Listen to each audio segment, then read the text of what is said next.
এই অত্যাচার ভাই আর সহ্য করা যাবে না। কেন ভাই ডলু, কি হলো? আর বলিস না ভাই বল্টু, কালকে খেতে বসেছিলাম, তোর বৌদি কি মারলো আমাকে। কেন কেন, কি হয়েছে? আমি শুধু বলেছিলাম তরকারিতে একটু ঝাল দিতে পারোনি, তারপর?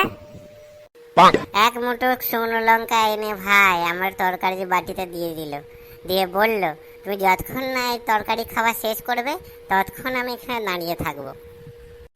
তারপর তারপর কি হলো? অত ঝাল ভাই খাওয়া যায়? একটুখানি খাওয়ার পরই কান দিয়ে আগুন বেরোতে লাগলো, মুখটা মনে হচ্ছে পুড়ে যাচ্ছে, দিয়ে আর খেতে পারিনি ভাই। সেই তরকারি সবটা খেতে পারিনি বলে তোর বৌদি মুখ গুঁড়ে করে আমাকে মারলো, জানিস?